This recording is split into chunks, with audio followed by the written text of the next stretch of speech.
At the beginning of the show, it's almost like he's seeing his whole life flash before him on his deathbed, and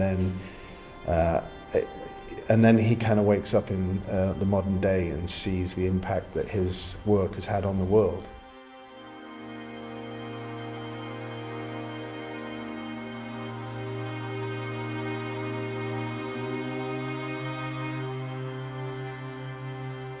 I got approached to do the music for an immersive art show that was opening in Berlin. This is a couple of years ago now.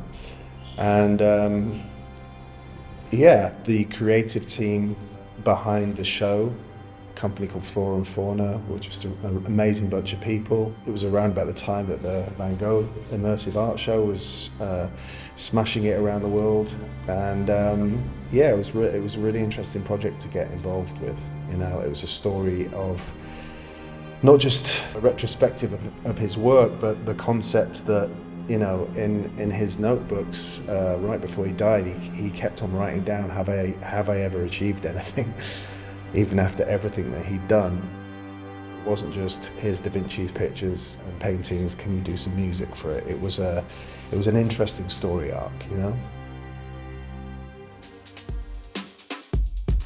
It's a score to this story with lots of segments and sections in it, each one telling a different facet of Da Vinci's life and looking at his life from a different angle. So I think it does kind of make sense on its own. It flows, it jumps around, it moves around. We really wanted to combine classical elements and because everything in the show, all his classical work in the show has been messed with digitally anyway, so we wanted to kind of capture this mix of classical and digital and mess with things electronically, as well as try and use some, you know, real strings and sections. We recorded cellos and used some really beautiful string libraries to write some of the sections, as well as, you know, more traditionally my sort of sound with electronics and sound design.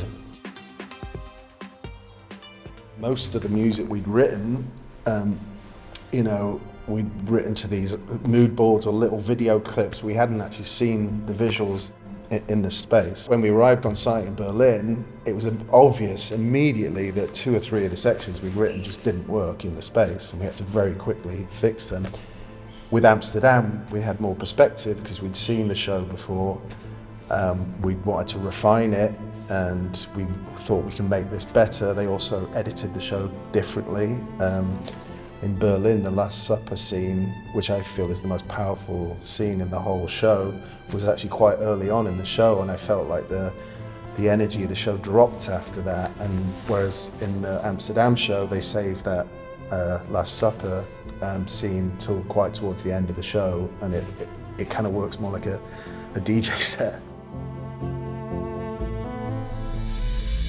When you see the music and the video together, it's, you know, in that room, it's very powerful. It's reacting to you as well.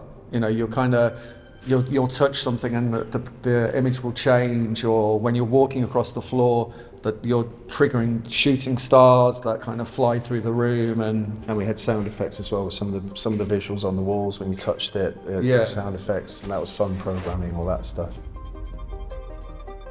A lot of the kind of intensive work was done remotely, and then the final sort of finessing of getting all those transitions and moments and edits just right. You have to be in the same room for that. It's very hard to do that kind of stuff remotely. Yeah, I mean, we had Barry in Texas, you were wherever you were in the world, and then there was Dennis as well, Dennis White. He was with me in London, so we were very similar to Scene Delete, where we were just constantly firing stuff between each other. Somebody told me 20 years ago we'd be doing a score, an immersive art show about Da Vinci. I'd have told them they were crazy, but yeah, it's been good. Been very good. We immediately wanted to go in the studio and make a load of bangers after it. That's what we've been doing all year. Yeah, maybe something will come off the back of this. It was a really interesting, fun project to work on.